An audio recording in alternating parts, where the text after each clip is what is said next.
The stars were quiet that night. Commander Park stood on the bridge of the Indomitable, watching the endless darkness through the main window. His ship was old but strong, a heavy cruiser that had served Earth for 20 years. The metal walls hummed with the soft sound of engines. 53 crew members worked in shifts, keeping the ship running as they patrolled the edges of known space. Was a tall man with tired eyes and gray hair at his temples. He had been in space for most of his adult life. He had seen things that would break most people, but tonight was supposed to be simple. A routine patrol near the Orion frontier. Nothing exciting, nothing dangerous. He was wrong. Lieutenant sat at the communications station, her fingers moving across glowing screens. She was young, maybe 25, with sharp eyes and quick hands. She had joined the fleet 3 years ago and had proven herself again and again, trusted her completely. Suddenly her hands stopped moving, her face went pale. "Commander," she said, her voice was strange, tight, "we're receiving a signal." Turned to look at her. What kind of signal? Distress call, but it's not human. She pressed more buttons and the bridge speakers crackled to life. The sound that filled the room was horrible. It was a voice, but not like any voice had ever heard. High and thin, like glass breaking. The words were in no language he knew, but the meaning was clear. This was fear. This was pain. This was someone begging for help. The crew on the bridge stopped what they were doing. Everyone listened. "Can you translate it?" asked quietly. His hands were shaking slightly as she worked, running it through the universal database now. A few seconds passed. "Got it. The language belongs to a species called they're a member of the Galactic Council, Category 2 world, low gravity, peaceful species." "What are they saying?" Closed her eyes for a moment. When she opened them, they were wet. "They're under attack. Slavers, the Dominion, they're taking everyone. Men, women, children. The message is 3 hours old and repeating on all frequencies." The bridge was silent. Everyone knew about they were monsters. They came from a heavy world almost as harsh as Earth. They had built their empire by taking other species and forcing them to work until they died. The Galactic Council had condemned them many times but never stopped them. The Council was good at making speeches. They were not good at taking action. Walked slowly to station. "How far?" 14 hours at maximum burn." "How many ships?" Checked her screens. "Unknown, but if they're doing a full harvest," she swallowed, "probably hundreds." Lieutenant Han, the tactical officer, spoke up from his station. He was a serious man with a scar across his chin from an old battle. "Commander, we're one ship, a cruiser. Even if we burned hard and got there in time, we couldn't fight hundreds of warships." "I know," said. "The Galactic Council has rules about this. Non-interference. We're not even full members yet, if we get involved." "I know," said again, louder this time. He stood in the center of the bridge, thinking. The distress call kept playing, that broken voice crying out into the darkness. Somewhere, 14 hours away, innocent people were being taken from their homes. Families were being torn apart. Children were being loaded onto slave ships like cargo. And the galaxy was doing nothing. Had read about in the cultural database. They were small creatures about half the height of humans. They had soft blue skin that glowed faintly in the dark. They were artists and scholars. They had never fought a war. They didn't even have weapons. The idea of violence was strange to them. They had been raiding their outer colonies for decades. Every few years they would come and take what they wanted. They would cry for help. The council would make angry statements, and nothing would change. "Open a channel to Fleet Command," said. Looked at him with surprise. "Sir." "Do it." She worked quickly, and soon the main screen flickered. Admiral appeared, looking tired but alert. She was an older woman with silver hair cut short and eyes that had seen too much war. She had led the Earth fleet for 15 years and had earned the respect of every person who served under her. "Commander Park," she said, "This is unexpected. What's happening?" Stood straight and spoke clearly. "Admiral, we've received a distress call from a colony. They're under attack by slavers, civilian population, women and children. They're being harvested." The Admiral's face did not change, but something shifted in her eyes. "How far?" 14 hours. "The Council's position on non-interference is clear." "Yes, Admiral." There was a long pause. The distress call was still playing softly in the background, that terrible, broken voice. "What are you asking me, Commander?" Took a breath. "Permission to intervene, and I'm requesting reinforcements." Admiral was quiet for a long moment. Then she leaned forward. "How many ships do you need?" "As many as you can send." The Admiral looked at him through the screen. Her expression was hard to read. Then slowly she nodded. "I'll see what I can do. Maintain your course and prepare for combat. Fleet command out." The screen went dark. Stared at, "Sir, did she just authorize an intervention?" "She didn't say no," replied. "But the Council—" "The Council can complain later," turned to face his crew. They were all watching him, waiting. "Listen to me. In 14 hours we're going to reach that colony. We don't know how many ships will be there. We don't know if help will arrive in time. But I know one thing." He pointed at the speakers, where the distress call still played. "Someone is screaming for help, and we can hear them. On Earth we have a saying. When someone cries out, you answer. You don't ask if it's convenient. You don't ask if it's safe. You answer." He looked at each of his crew members. Some were scared. Some were determined. All of them were listening. "The galaxy thinks humans are dangerous. They call our planet they're afraid of us because we come from a place that kills the weak. But they don't understand us. We're not just survivors. We're protectors. We fight because we have to. We fight because someone should." "Walk to the center of the bridge. Maximum burn. Take us to that colony. And pray that Fleet Command sends everything they have." The engines roared as the Indomitable shot forward into the darkness. Behind them, the distress call faded to static, but its message remained, burned into the hearts of everyone who had heard it. Someone was crying for help. And the humans were coming. The news spread like fire through dry grass. On Luna Station, the massive space dock orbiting Earth's moon, Admiral stood in the command center and watched the distress signal play on every screen. Around her, officers and crew members stopped their work to listen. The voice filled the room, broken and desperate, crying out in a language none of them spoke but all of them understood. When it ended, there was silence. "How many ships do we have ready?" asked. Her aide, a young man named Juno, checked his tablet. "First Fleet is fully operational. 12 battleships, 47 cruisers, 200 support vessels. We can launch in 4 hours." "Do it." Juno hesitated. "Admiral, the Galactic Council." "I heard you the first time." Turned to face him. Her eyes were hard as stone. "The Council has rules, I understand that. But I also understand something else. Those people out there are being taken from their homes. Their children are being loaded onto slave ships, and the Council is doing nothing." She stepped closer to him. "I've served in this fleet for 40 years. I've followed orders. I've played by the rules, but some rules deserve to be broken." She raised her voice so everyone in the command center could hear. "Contact Second Fleet near Jupiter. Tell them to change course immediately. Contact Fourth Fleet at. Tell them we need every ship they can spare. And contact the reserves on Earth. Anyone who can fly, anyone who can fight, I want them in space within 6 hours." The room exploded into activity.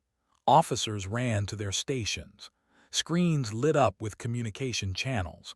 Orders flew back and forth across the solar system. Word reached Earth within minutes. In the Great Hall of the United Earth Government, the Emergency Council gathered. Ministers and generals sat around a long table while holographic images filled the air above them. They showed the colony, the fleet, and the desperate situation unfolding light years away. Minister of Defense stood at the head of the table. She was a small woman with sharp features and an even sharper mind. She had held her position for 10 years, guiding Earth's military through some of its most difficult moments. "The situation is simple," she said, pointing at the holographic display. "The colony world called Sanctuary has been attacked by the Dominion. Current estimates suggest over 300 enemy vessels in the system. Ground forces are already collecting slaves from the population centers." "How many on the planet?" someone asked. 8 million. Let that number hang in the air. 8 million civilians, artists, teachers, scientists. They have no military, no weapons. They've never fought a war in their entire history. "And we're supposed to risk our fleet for them." Minister of Trade No leaned back in his chair. He was an older man with a businessman's cold eyes. "The Council made its position clear: non-interference. If we get involved, we could lose our observer status. We could face sanctions, trade restrictions." "People are being enslaved," said flatly. "People we've never met, people who aren't human, people who live on the other side of the galaxy," spread his hands. "I'm not saying I don't care, but we have to think about Earth first.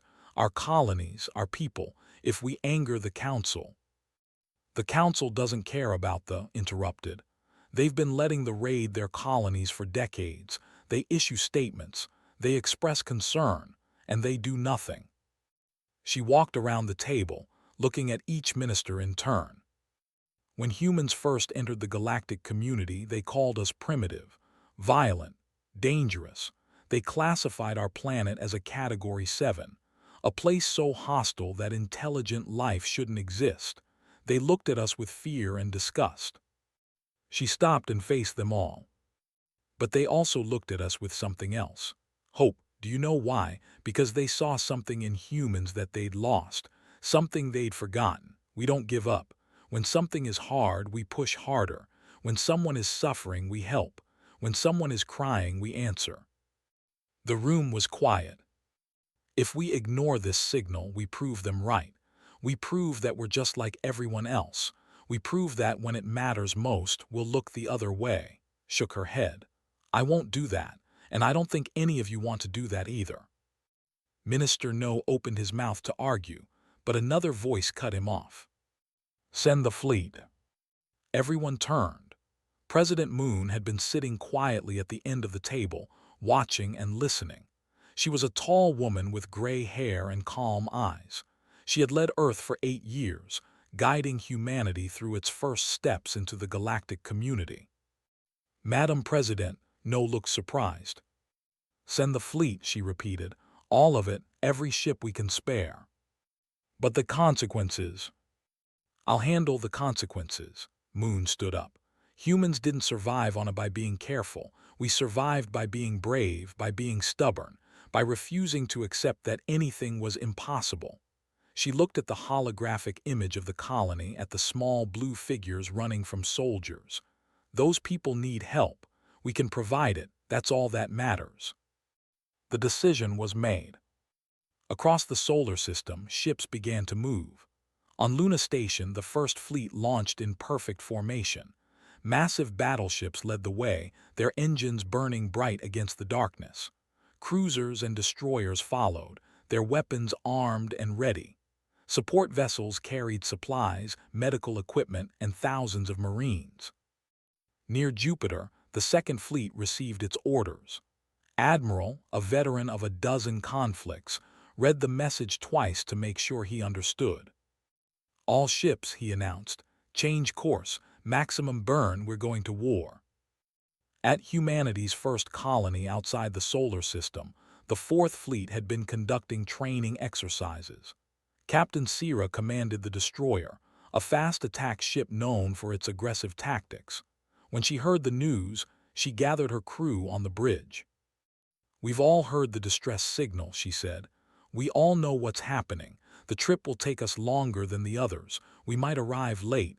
We might miss the battle entirely." She paused. "But I didn't join this fleet to sit back and watch. Did any of you?" Her crew answered with a roar. On the Indomitable, Commander Park received the updates with growing amazement. He had hoped for reinforcements, a few ships, maybe a small task force. Instead, the entire human fleet was mobilizing. "How many ships?" he asked. Lieutenant checked her readings 3 times before answering. "Over 800, Commander, and more launching every hour." Sat down heavily in his command chair. 800 ships. It was the largest military deployment in human history, all for one distress signal, all for one colony of aliens they'd never met. Beside him, Lieutenant Han shook his head slowly. "They won't know what hit them." "No," agreed, "they won't." He looked at the star map on the main screen, where hundreds of blue dots representing human ships were converging on a single point. The colony, sanctuary. "They called us," he said quietly. "They were afraid of what we might become, but I don't think they understood what that really means." He stood up and faced his crew. "It doesn't mean we're monsters. It means we don't give up. It means we don't quit.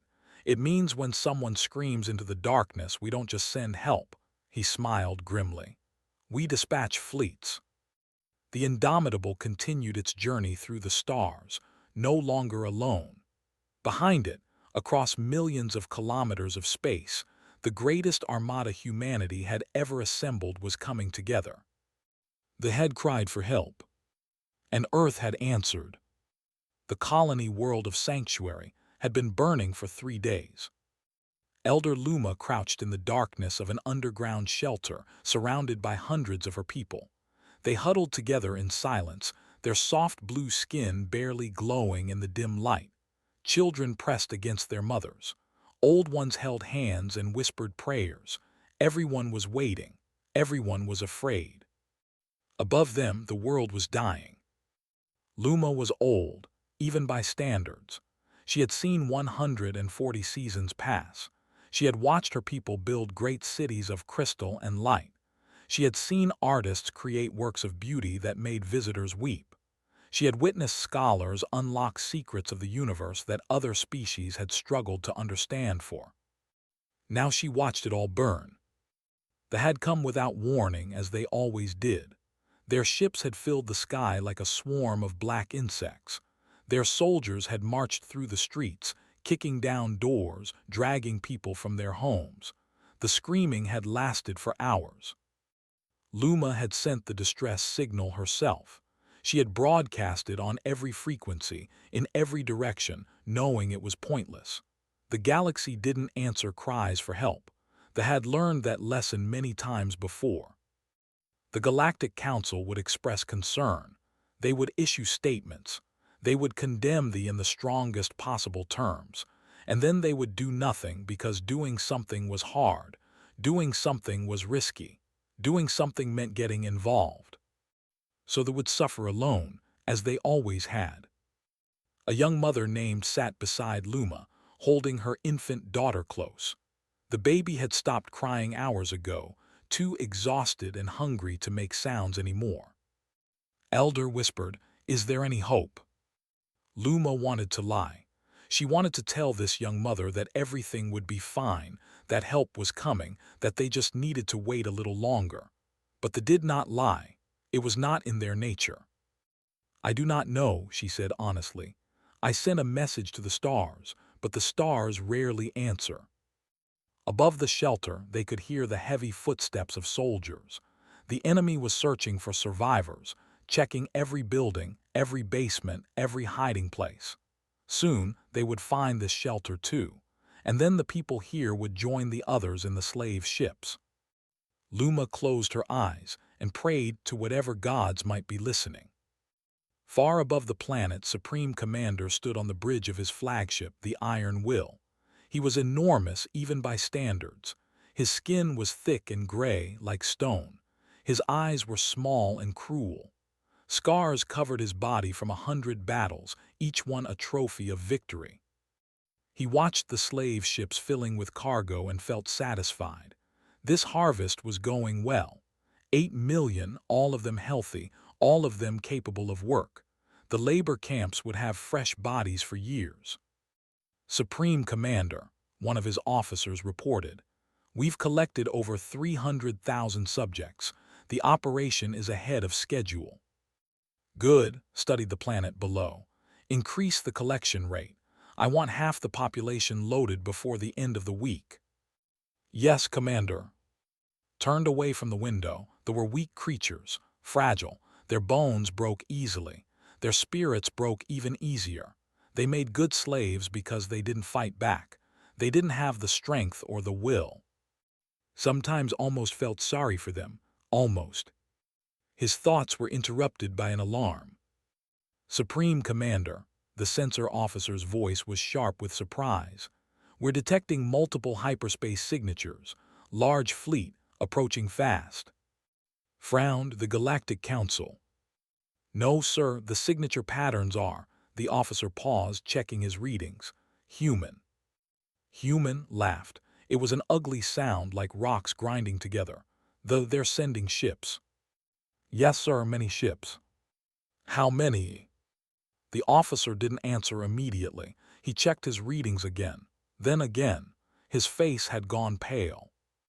Officer said coldly, how many ships? Over 800, Supreme Commander. Stopped laughing. The human fleet dropped out of hyperspace like thunder breaking across a silent sky. 800 vessels materialized in perfect formation, their hulls gleaming in the light of the distant sun. Battleships the size of cities led the way. Cruisers and destroyers spread out in attack patterns. Support vessels hung back, ready to provide whatever was needed. At the front of the formation, the dreadnought Soul's Fury dominated the view.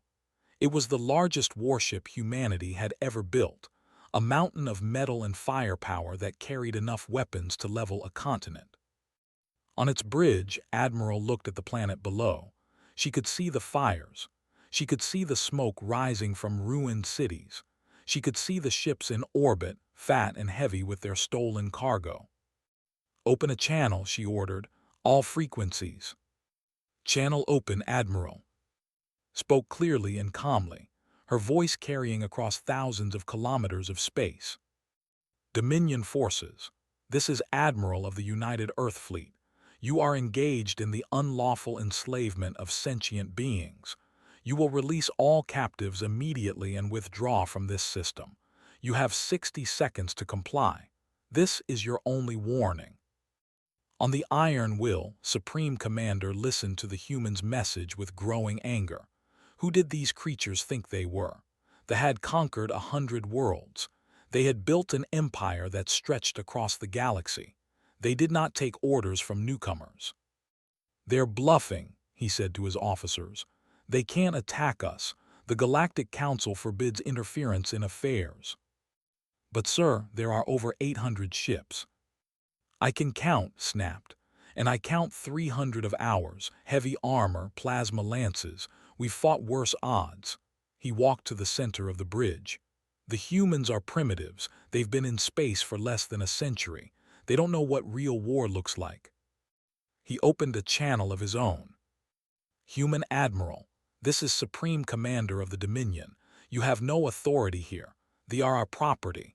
Turn your ships around and leave, or we will destroy you. There was a pause. Then the human Admiral's voice returned. 40 seconds. Felt his blood heating. You dare threaten me. I have crushed species older than your civilization. I have burned worlds to ashes. You're made you think you're special. You're nothing but animals who got lucky. 20 seconds. You won't fire, you can't. The council will. 10 seconds. Looked at his officers. Some of them were nervous. Others were eager for battle. None of them really believed the humans would attack. The galaxy didn't work that way. The weak submitted to the strong. The strong took what they wanted. That was the natural order. 5 seconds. Straightened his spine. They won't do it. Time's up, the human admiral said. In the underground shelter, Elder Luma felt the ground shake. At first she thought it was an earthquake. Then she heard the sound, a deep, rolling thunder that seemed to come from everywhere at once. The children began to cry. The adults looked at each other with confusion and fear. "What is happening?" asked, clutching her baby. Luma didn't know. She had never heard a sound like this. It was too big, too powerful. It was the sound of the sky itself breaking apart. She pushed herself to her feet, her old joints protesting, and climbed the stairs to the surface. The other called out warnings, begging her to stay hidden, but she needed to see. She needed to know. She opened the shelter door and stepped outside. The sky was on fire. But it was not the fire of destruction. It was the fire of battle. High above, she could see ships fighting. Thousands of bright lights flashing back and forth. Explosions blooming like flowers. Trails of smoke drawing lines across the heavens. And everywhere, there were new ships. Ships she didn't recognize. Ships with strange markings and unusual shapes. Ships that were fighting A young named Toru ran up beside her, his eyes wide. "Elder, who are they? Who has come?" Luma watched the battle rage above her world. She watched ships explode. She watched rescue craft descending toward the slave ships. She watched and could not believe what she was seeing. "I do not know," she whispered, "but I think someone heard us." For the first time in 3 days, she felt something she had forgotten. Hope. The first ship died before its crew understood what was happening. A human destroyer, they came screaming out of formation at impossible speed. Captain Sierra stood on her bridge with fire in her eyes, watching the enemy cruiser grow larger in her. Her ship was small, fast, built for one purpose. "Target their engines," she ordered, full spread. Missiles leaped from her ship like angry bees. They crossed the distance in seconds and struck the cruiser's rear section. The enemy vessel shuddered. Fire erupted from its engine ports. It began to drift, powerless and burning. "One down," Sierra said. "Find me another." Across the battlefield, the human fleet attacked with a fury that they had never experienced. This was not the careful, measured warfare that most galactic species practiced. This was something else, something raw, something hungry. Commander Park led the Indomitable through a gap in the enemy formation, his cruiser's guns blazing. Ships tried to target them, but the humans moved too fast, changed direction too quickly. They fought like predators, not soldiers. Port side, 2 cruisers closing, Lieutenant Han reported from Tactical. "I see them," gripped his command chair. "Bring us around, target the lead ship." The Indomitable spun in space, a maneuver that would have crushed the crew of any species that hadn't evolved on a heavy-gravity world. They came from such a world too, but their ships were designed for brute force, not agility. The human vessel completed its turn and opened fire before the enemy could react. The lead cruiser took hits across its midsection. Armor plating cracked. Atmosphere vented into space. The ship broke in half and drifted apart, bodies and debris spilling from the wounds. On the bridge of the Iron Will, Supreme Commander watched the battle unfold with growing horror. This was impossible. The humans shouldn't be able to fight like this. They were new to space. They were supposed to be primitive, but they were tearing through his fleet like it was made of paper. "All ships concentrate fire on their flagship," he ordered. "Destroy the Soul's Fury and they'll fall apart." Dozens of vessels turned their weapons toward the massive human dreadnought. Plasma lances charged. Missiles launched. A wall of fire raced toward the Soul's Fury. On her bridge, Admiral watched the attack coming. Her crew looked at her with concern, but she remained calm. "Point defense," she said quietly. "All batteries." The dreadnought came alive with light. Thousands of small guns fired simultaneously, creating a web of destruction around the ship. Missiles exploded before they could reach the hull. Plasma bolts scattered against energy shields. The attack washed over the Soul's Fury like water over stone. When it was over, the dreadnought was still there, damaged, but very much alive. "Return fire," ordered. The Soul's Fury spoke, and 3 battleships died. While the capital ships fought, a different battle was happening closer to the planet. Major Shin and his Marines had a simple mission: board the slave ships and free the prisoners. Simple didn't mean easy. Sassalt's shuttle punched through the side of a transport vessel, its armored nose cutting through the hull like a knife. The moment the seal was complete, he was out of his seat and moving. His Marines followed, their weapons ready.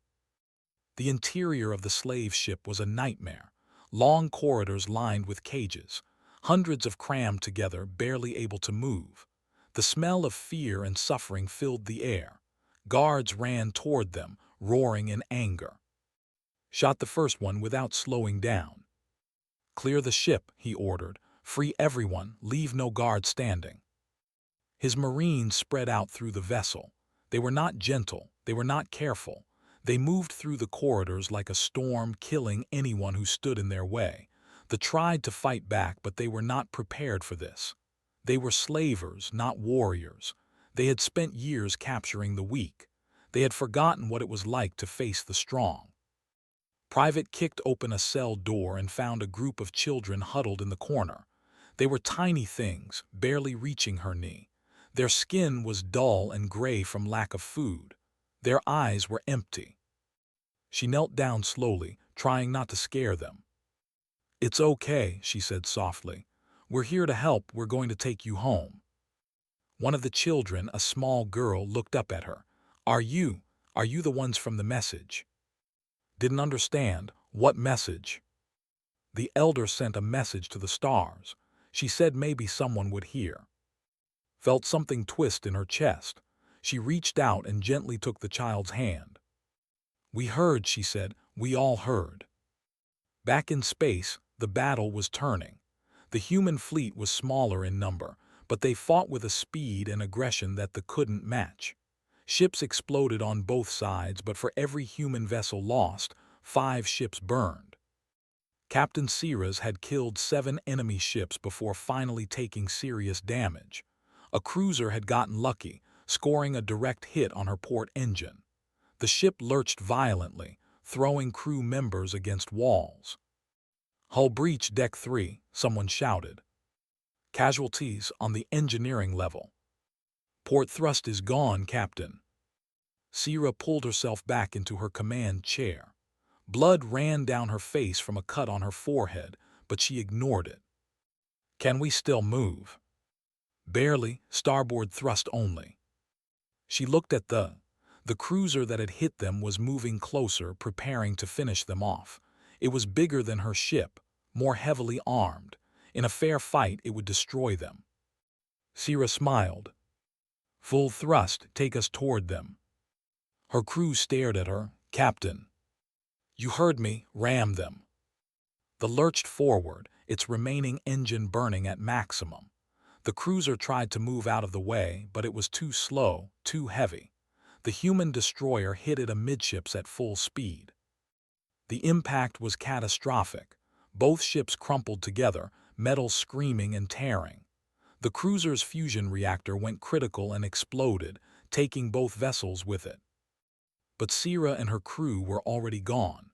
In the seconds before impact, every escape pod on the had launched.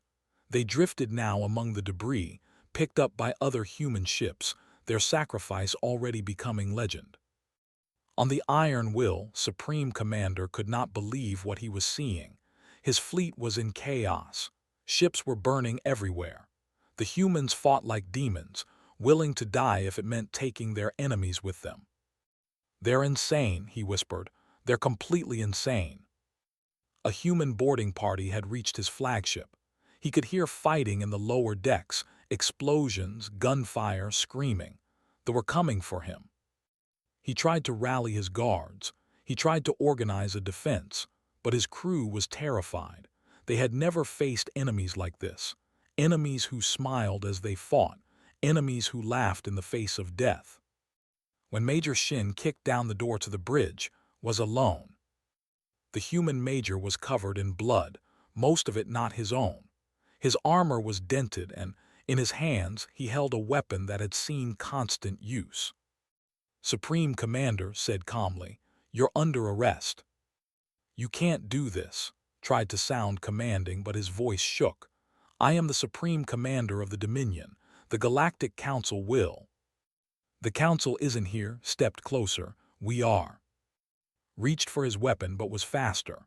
A single shot took this hand off at the wrist. The alien screamed and fell to his knees, clutching the stump. You'll stand trial for what you've done, said, looking down at him with cold eyes. Every life you took, every family you destroyed, every child you stole, you'll answer for all of it. He signaled his squad to take the prisoner. The battle was over. The human fleet had lost 63 ships, 4,000 soldiers dead, many more wounded. They had lost everything, their entire force destroyed or captured, over 40,000 slaves freed from their ships, their supreme commander in chains. Commander Park stood on the bridge of the Indomitable, looking at the debris field that had once been a fleet. His ship was battered but still flying. His crew was exhausted but alive. It's done, he said quietly. Lieutenant nodded. Her eyes were red from crying. She had lost friends today, but her voice was steady. We saved them, Commander. We actually saved them. Looked at the planet below, where millions of were realizing that the nightmare was over. Yeah, he said, we did. But he knew this was just the beginning. The galaxy had seen what humans could do, and nothing would ever be the same. The Galactic Council chamber was designed to make visitors feel small. It was enormous, with ceilings that disappeared into darkness and walls covered in the symbols of 1,000 species. Representatives from across the galaxy sat in curved rows, looking down at anyone who dared to stand in the center. Admiral stood in that center now, wearing her full dress uniform. Behind her, Commander Park and a dozen other officers waited in silence. They had come straight from the battlefield, not even stopping to rest. Their boots still had dust from sanctuary on them. The ambassador spoke first. He was a tall creature with too many arms and a voice like grinding metal. He had been speaking for several minutes, and every word dripped with anger. This is an outrage, he declared. The humans have violated treaty after treaty. They interfered in a sovereign matter between the Dominion and their trading partners. They attacked without authorization. They have endangered the peace of the entire galaxy. Murmurs of agreement rippled through the chamber. Many species were watching and many were afraid, not of the humans. Furthermore, they continued, the actions of the human fleet demonstrate exactly why they should never have been granted observer status. They are violent, unpredictable, dangerous. I move that humanity be expelled from the Galactic Council immediately and permanently. More murmurs. Some species were nodding. Others were silent, waiting to see what would happen. The council president, an ancient being named who had held the position for 3 centuries, raised a thin hand for silence. Admiral, he said, his voice soft but carrying across the entire chamber. You have heard the charges against your species. Do you wish to respond? Looked around the chamber slowly. She saw fear in many eyes, anger in others, but beneath it all she saw something else, curiosity, even hope. Yes, she said, I do. She stepped forward, her boots echoing on the stone floor. The ambassador is correct. We violated your treaties. We interfered in what you call a sovereign matter. We attacked without asking permission. She paused, and we would do it again. The chamber erupted. Representatives shouted. Some demanded she be arrested. Others called for war. Raised his hand again and slowly, reluctantly, silence returned. Explain yourself, he said. Nodded. 3 days ago we received a distress signal. It was from a species called they were being attacked. Their people were being taken as slaves. Their children were being loaded onto cargo ships. She let the words hang in the air. They asked for help. They begged for help. They sent their message in every direction, hoping that someone, anyone, would answer. She turned in a slow circle, looking at each section of the chamber. Did any of you hear that signal? Silence. Did any of you consider responding? More silence. We did. His voice was hard now. We heard them crying and we answered, not because we had to, not because we were asked, because it was the right thing to do. The ambassador made a dismissive sound. Morality does not govern galactic politics, Admiral. Practicality does. The strong take from the weak. That is the natural order of things.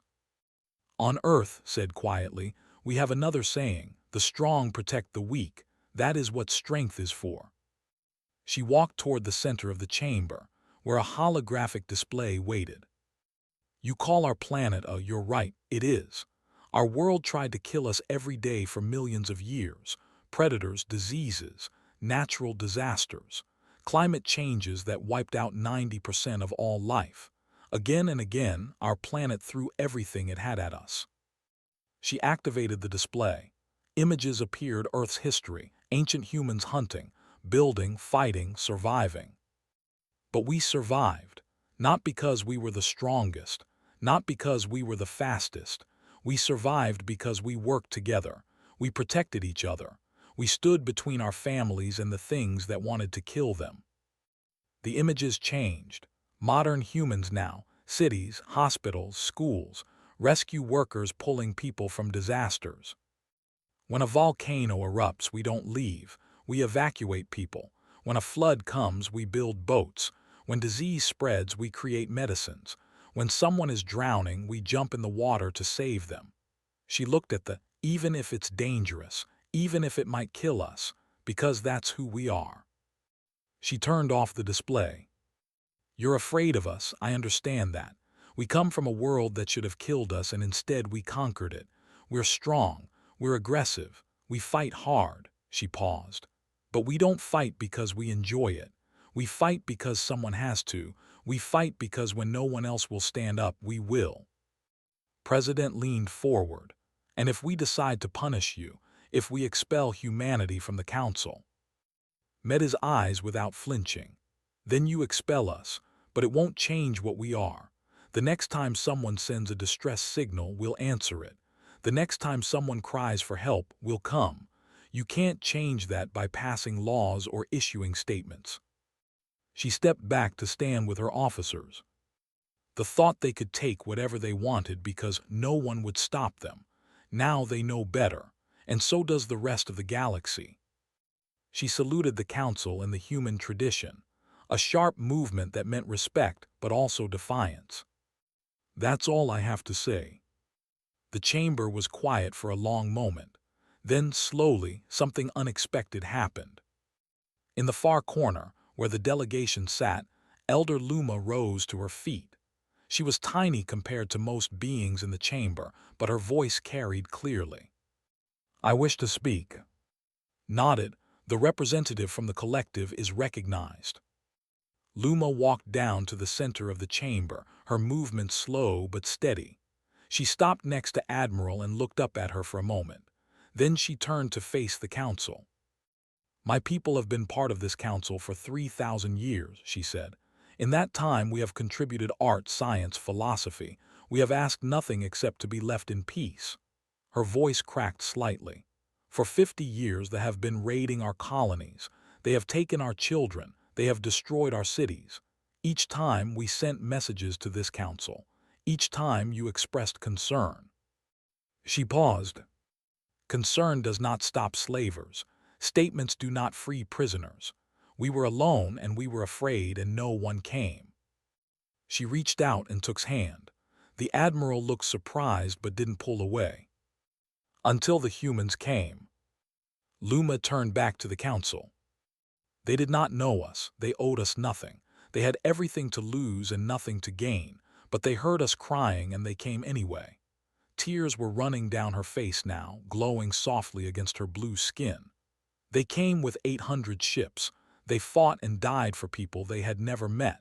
They freed 40,000 of our people from slavery. They gave us back our hope. She squared her shoulders.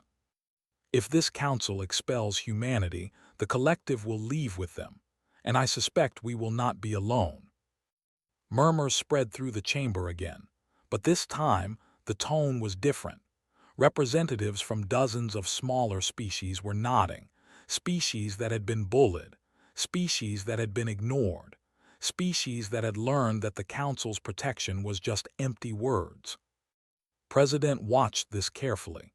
He had ruled the Council for 300 years by understanding power and how it shifted.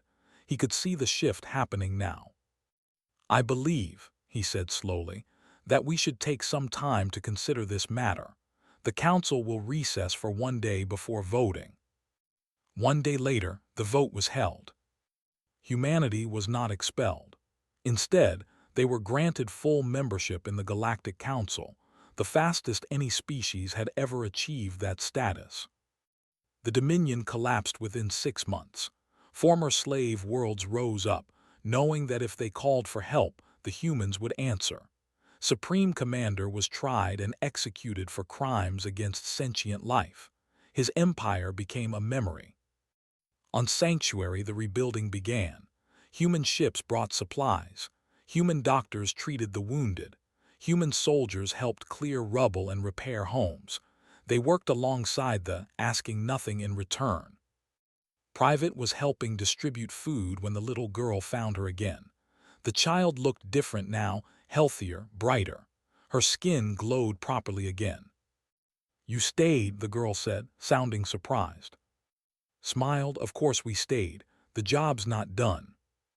But the battle is over." Fighting's easy. Knelt down to meet the child's eyes. "Helping people heal, that's the hard part, and we don't leave when things get hard." The girl thought about this for a moment. Then she hugged tightly, her small arms barely reaching around the soldier's waist. Across the galaxy, a new phrase entered the common language. When someone was in trouble, when someone faced impossible odds, when all hope seemed lost, people would say, "Don't worry, the humans are coming." And they always did. Not because they had to, not because they were ordered to, but because somewhere, on a harsh world that tried to kill them every day, a species had learned that the only way to survive was to protect each other. They had taken that lesson to the stars. And the galaxy would never be the same. They didn't send help.